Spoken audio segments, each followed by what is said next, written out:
Well, hi, I'm Dr. Jeffrey Bland, and what a pleasure to be here for the Personalized Nutrition American College of Nutrition 2020 conference. And I'm really excited to have the opportunity to speak about a topic that for me is right at the forefront of my top of mind, the kind of things that we're doing in our group right now, which is related to personalized immunology and how that interrelates to the concept of the SARS-CoV-2 virus and the infection in the COVID-19 disease. So with that, let me share my screen with you and we'll have a little discussion. And I hope that I'm not going to lose you in the process. So here we go. So the topic of this discussion, and I hope I can make it as user-friendly as possible, is to talk about a new concept called immune rejuvenation. And how does it relate to this construct of personalized immunity? And how does that then map itself against the concepts of pandemics, in this case, the SARS-CoV-2 or the COVID-19 disease pandemic? And with that in mind, let me start back where, for me, I was drawn into this, and that is a series of articles that I wrote for Medium on the COVID-19 pandemic within a pandemic, because I started to recognize that when we started to look at comorbidities associated with this disease, that those comorbidities really represent non-communicable disease entities that then have very significant impacts upon life expectancy and function in and of themselves in the absence of any secondary viral infection. So I got wondering, what is the frequency of these particular disorders upon which we overlay then the COVID-19 pandemic? And if you look at that from a global perspective, you know that there is a significant prevalence, and it's a growing prevalence actually, both in the developed and the developing nations of the world, of these non-communicable disorders or non-communicable diseases that we call comorbidities that then interface with the infectivity and the serious pathogenesis of the COVID-19 disease. And in fact, this article that I originally wrote back in June in Medium then was followed very quickly with what I found in the British Medical Journal, in which they called it syndemics, twin epidemics of COVID-19 and non-communicable diseases that were overlapping together. So what we see then is this very interesting kind of collapsing upon people at risk of both these comorbidities and virus infection of this very, very virulent, highly pathogenic communicable virus called SARS-CoV-2. And so the question really relates to, what do we do about this? How do we take this forward, knowing that we're going to be seeing more and more pandemics with time because of crowding of populations, transportation, climate changes, changing in nutrition status, and so forth. All of these covariables play a role in increasing the receptivity and the risk to these infections that we associate with pandemics. So as was said in the Lancet in the September 5th issue of this year, this was entitled COVID-19 Non-Communicable Disease in the Immune System. It went on to say that, and I think this is a perfect prelude into what I really want to get to, COVID-19 has shown that many of the tools required for fighting a pandemic are also those required to fight non-communicable diseases. COVID-19 therefore could provide new insights into interactions between the immune system and non-communicable diseases, and potentially change in the way we understand and treat these disorders, end quote. So this is a kind of a call to action that we should use the learning opportunity through what we're experiencing with the COVID-19 pandemic to help inform us as to what we can do to improve immune system vigilance, resilience, and prevention of infection. So in a more recent September 28th issue of the Medium, we published another paper entitled "The Challenge of COVID-19, What Should We Do?" ? And that is really the big question, isn't it? We have all this new information.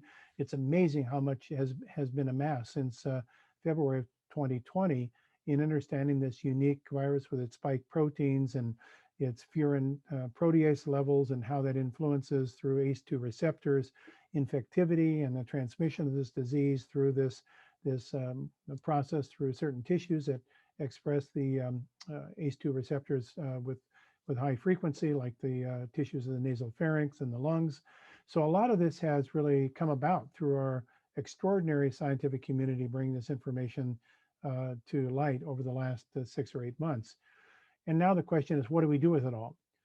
We know we don't have at present a safe and effective immunization program. We know we don't really have a drug that effectively treats this, or drugs that treat it. So that leads us into other questions about what role does lifestyle, diet, environment, exercise, sleep, what role do these play in the pathogenesis and infectivity of the SARS-CoV-2 virus? And that led us into the development of what we call the COVID-19 logic and decision tree. And I'll just quickly go over this. So this was actually published in the Medium article. We said that we're probably all eventually going to be exposed at least to a few of these virus particles, these SARS-CoV-2 particles. So what prevents those of us from getting ill from those that do get ill from the exposure?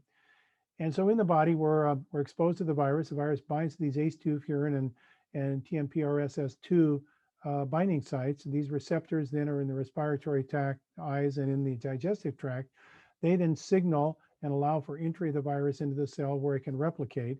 So strategy number one, very simple, is we need to reduce our exposure to the virus. So that's like the first bastion of activity or intervention. And how do we do that? We do that through things that are very commonsensical. They're not high science, but they're very, very important. We need to do proactive decision-making about our basically the way that we are exposed to these viruses through hand washing, masking, social distancing, limiting group interaction, and good ventilation. These are principles that have been tried and proven. If you look at countries that have low infection rates versus those with high infection rates, those countries that implement this coupled with testing and tracing have the lowest infection rates versus those that didn't implement these particular concepts. So here we go. We have the first level of strategy one, reducing exposure to the virus and reducing the potential for infectivity. Then that leads to strategy two. Strategy two is where we get a little bit more complicated because it's related really to personalized relative resilience or personalized relative risk. In this case, we have to use proactive decision-making about our lifestyle, our diet, our environment, and social determinants that we know can influence immune system function. And we can do a self-evaluation. In our decision tree, we provide a variety of what I call buckets of areas that we ought to be looking at to see how they influence the relative influence on our immune system. And those include, what is the glycemic load of our diet? Low glycemic load diets are favorable. Do we eat on a time-restricted feeding level, or do we eat like grazers throughout the day so that we don't get the benefit of this cleansing, this autophagy process? Do we get exposed or not to things like cigarette smoke, drugs, and alcohol in excessive levels, or toxic chemicals that might in fact impact adversely on our immune system function? How about our sleep patterns? Are we getting the restful sleep that we need in order for rejuvenation of our immune system? How about our activity level? We now know that regular activity plays a very important role in resetting the immune system. What about various dietary adjunctive agents like various types of phytochemicals and other accessory food factors that are known to have positive effects on the immune system? What about stress management programs and behavioral changes? What about oral health? And lastly, what about the microbiome? All of these are modifiable factors that have to be individually evaluated to see where we want to put our footprints in terms of the development of our own personalized approach towards strategy two, optimizing our resilience. And you'll notice that many of these are related to what I call personalized lifestyle decisions and diet and nutrition decisions. So that's kind of our decision tree. These all then relate to the science that is emerging around the understanding of how human immunology works. And we recognize it's a multi-tiered series of levels of impact. It can start with epigenetic modulation of our immune system through methylation, phosphorylation, ubiquitination of our immune cell genes that then regulate the function of our immune system. And our experience in life then has an impact upon the immune, I guess you'd call it imprinting of these experiences that then patterns epigenetically our immune system is going to function. Now, the good news is that we've learned that these are not irreversible marks that are put on our immune genome. They can be put on, but they can also be taken off and new marks can be put on. So this is a epigenetic, I guess you call it the epigenome or the methylome, that can be modified based upon specific training and immunological patterning. That then controls and regulates things like transcriptomics, the conversion of our immune genes into their mRNA, which then controls the production of proteins. It controls in metabolomics.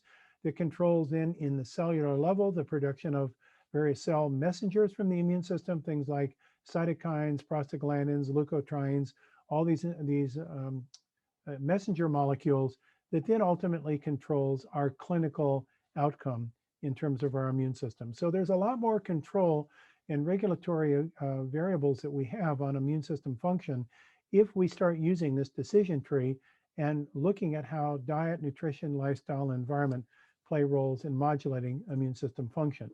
Now, if you don't believe that, let's look at COVID-19 itself, because recently, and this is in the September 4th issue of Science, there's this very interesting paper that's looked at the immune profiling in COVID-19 patients. And what they have found is that these patients can be broken down into 3 immunotypes with different subpopulations of immune cells, different degrees of severity and types of the disease, because we know that COVID-19 is pleiotropic. The disease affects many different tissues and different organs with different ways. No 2 patients are identical. And that you can then isolate different immune cell populations with different, these are called immunotypes. So now we start to get to not just looking at the immune system in general, but the immune system specifically to how it's dysfunctional. So this deep immune profiling of COVID-19 patients reveals these distinct 3 immunotypes, which each have their own potential therapeutic implications, as was said in this summary of the paper, suggesting that the immune system may fall across a spectrum of immune response patterns, and you need to individualize the treatment for those individuals with specific types of immune imbalances. And so this is really opening up the door to immune personalization and the intervention through personalized nutrition by looking at the variation in how individuals' immune systems have been trained to respond to specific types of new information, in this case, the SARS-CoV-2 virus. So we then talked a lot about this within our group about, are we really talking about immune support, or are we talking about immune rejuvenation? Because immune support is really giving nutrients or lifestyles to support the present state of the immune system. But if the immune system is already imprinted with bad experiences, so to speak, then it is already in a state of sterile inflammation. It has already shifted over into a homeostasis of dysregulation. So supporting that immune system doesn't seem like the best approach, because you're just supporting the damage of a pre-existing problem. The other approach would be to say, what happens if we could deregulate the dysfunction by rejuvenating the immune system, by replacing these old damaged cells with new, less imprinted cells that had the full function of a youthful immune system? Is that possible? And the emergence of immune science is showing, yes, it is possible. And in fact, the body does that normally. The problem is, as we grow older or as we're exposed to injurious agents, our immune system may collect more damage than it's capable of getting rid of. And so we then net increase our immune autophagy, well, let's call it just immune injury, that then increases our relative inflammatory potential. So what we have really come up with is a concept that rather than just supporting the immune system by boosting existing potentially compromised immune system, we want to reprogram our immune system that leads to an improvement in its function and improved resilience.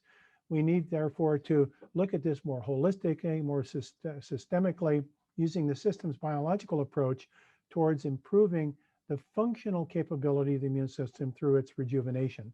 This is a very, very new concept that I believe has a lot more potential for reducing the relative risk of load resilience. So how do we do this? Well, we first have to ask the questions, what are the mechanisms by which immune cells age? How do they lose their function and collect these injuries? These are the kind of the mechanisms that have been described in the scientific literature recently. They can be mutational injuries like clonal injuries of immune cells, particularly hematopoietic stem cells. They could be epigenetic abnormalities, as we've said. that relate to experiences the immune system has been exposed to that then lead to resonant memory effects on cells.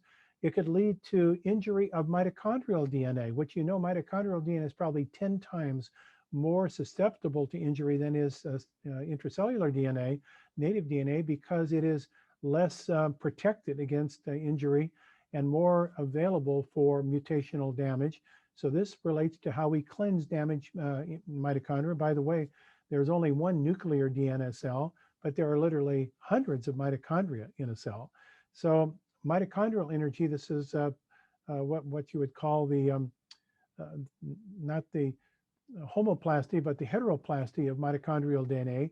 You may have some mitochondria in a cell that are functioning fine, but others who have undergone injury to their mitochondrial DNA, which then are functioning less effectively. And it's been said that when you get up to 40% of your mitochondrial DNA being damaged, now you have a mitochondrial disease. But what happens if it's before 40%? What happens if it's 10, 20, or 30% of the mitochondria have been injured and are replicating their injury? Now you have the potential of suboptimal bioenergetic function going on within immune cells, which then means an underfunctioning immune system that is more inflammatory prone. So here is how we might think of then the approach towards improving and then rejuvenating the immune system. Number one is reduce the rate of injury. Number two is improve the rejuvenation of immune cells and mitochondria through selective immune autophagy and mitophagy processes. So that is the anti-inflammatory, the bone cell remodeling, and use of senolytics, things that actually encourage immune cell rejuvenation. That is kind of the frontier level now. And what we're finding is that there are many nutrients, both macro, micro, and accessory nutrients that play roles in this immunorejuvenation process that don't just support the immune system, but actually lead to its rejuvenation. And in fact, this was alluded to in this wonderful article by Francis Collins and Griffith at the National Institutes of Health. In this particular article, as you probably know, these two principal leaders of the National Institutes of Health, Griffin Rogers and Francis Collins, were talking about precision nutrition. And they asked the question, what to eat to stay healthy? And when they were talking about healthy, they were really talking about how do we measure health through the immune system. A functionally active immune system is one of the two places that our outside body communicates with the inside world on real-time 24/7, 365. The other is through the nervous system, but the immune system is continually sampling and interacting with the outside environment and the inside environment to create signals that regulate our functional response and resilience. So the question is, what do we eat then to maintain this high level of resilience?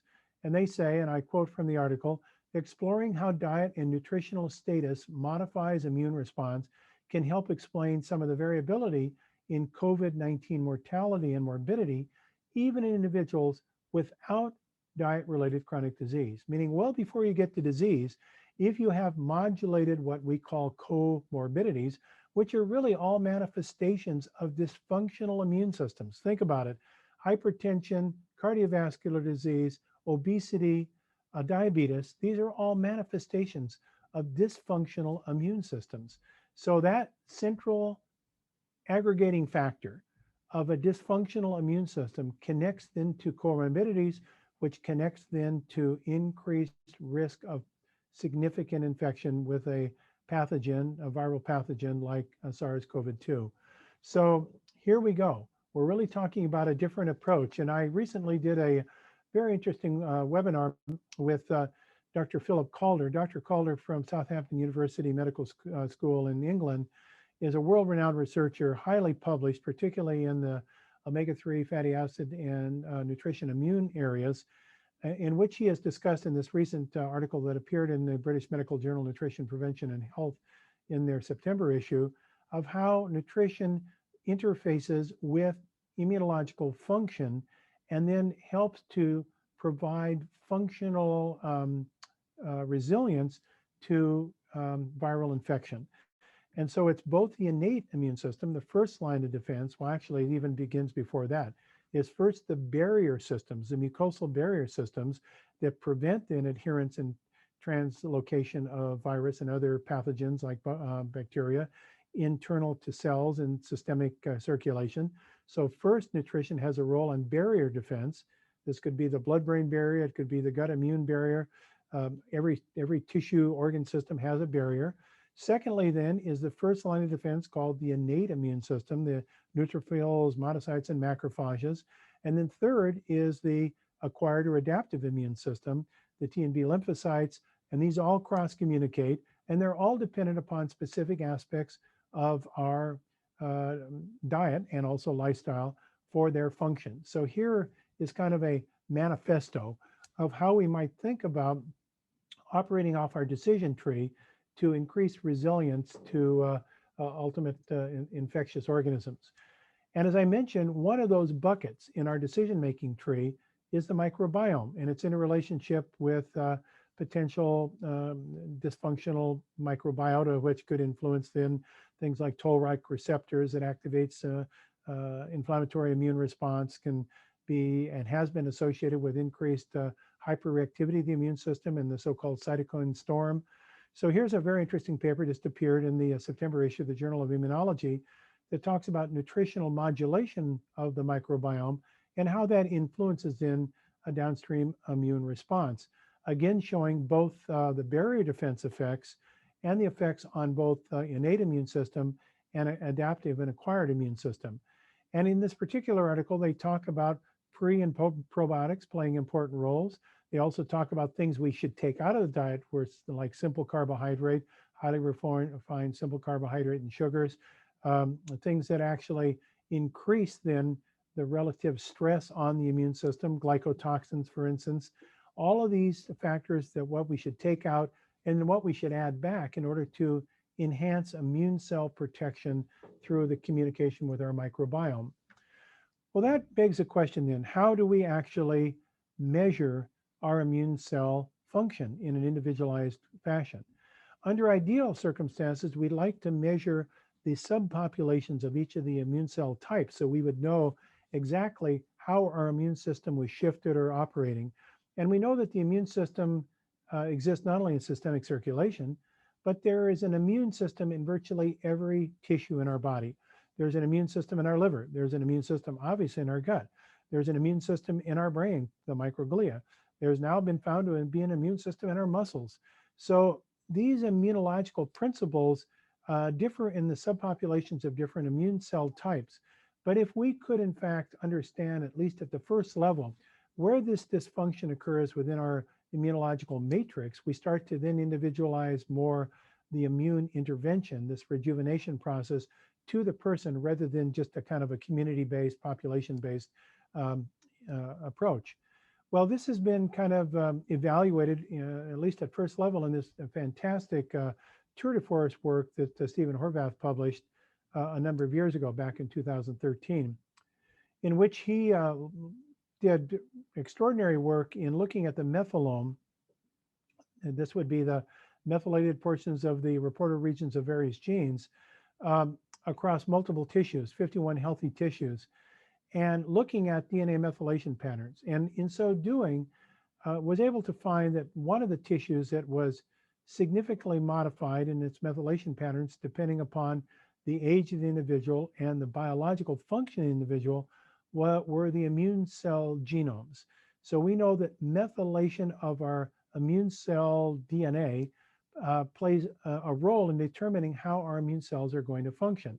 And this actually led to the determination of what Dr. Horvath later called the methyl age, based upon the methylation of the genome in these different loci, a methylation and demethylation of different loci.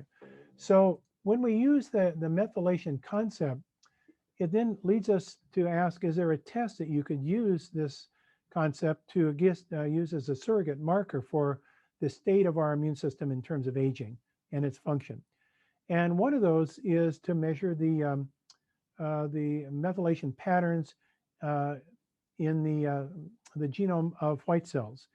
And there are a number of laboratories that are now providing this as clinical services. One of those is MyDNH. It's a test that you can do, which gives you information about your epigenetic age. It measures, if you use the fingerstick blood analysis, It measures the immune cell age by methylation patterns, and it's a surrogate marker for the aging of your immune system, or immunosenescence, so to speak.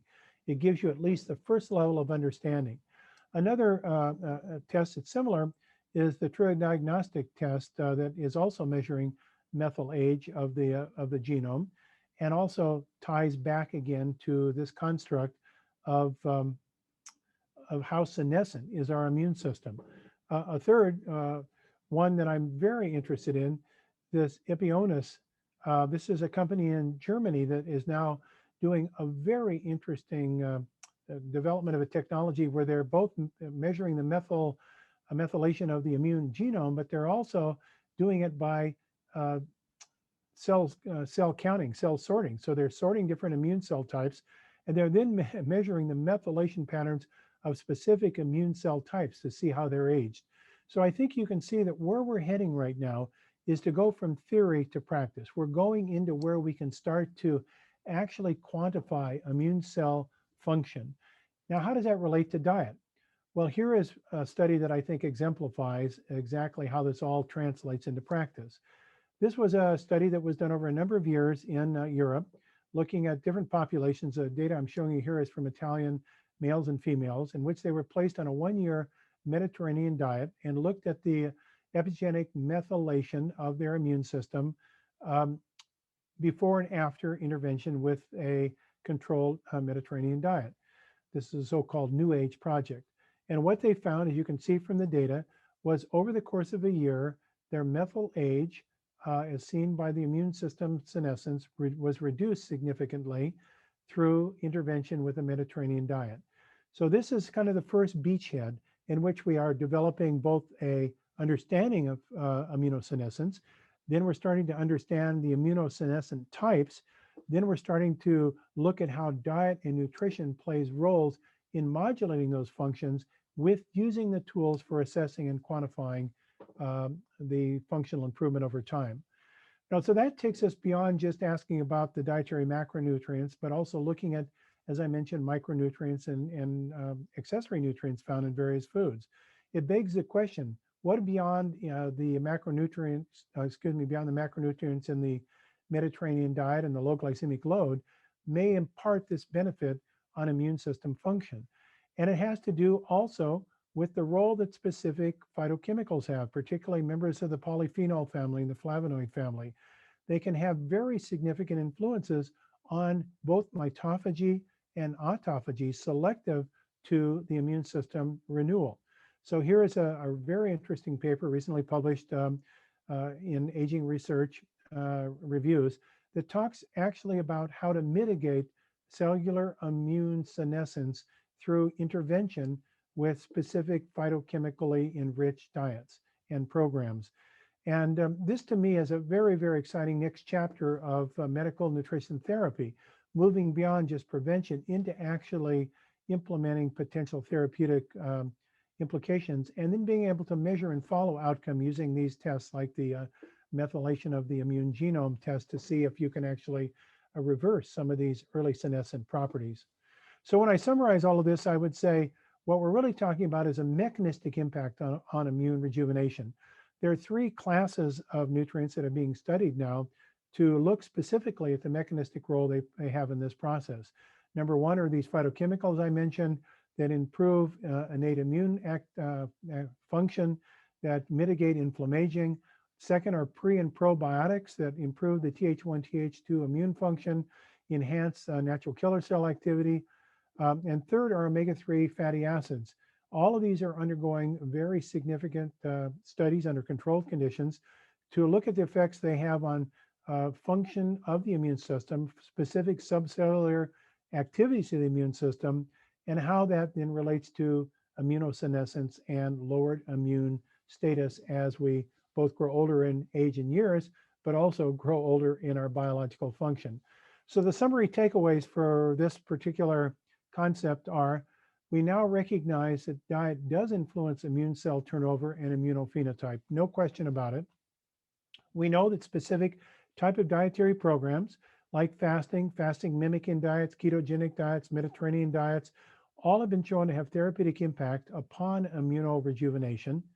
We also know that specific components of those diets, like phytochemicals, vitamins and minerals, and symbiotics, the combination of pre and probiotics, and omega-3 fatty acids, all influence immune rejuvenation. So we have a very wide portfolio of therapeutic tools that can be used for personalizing immune rejuvenation intervention.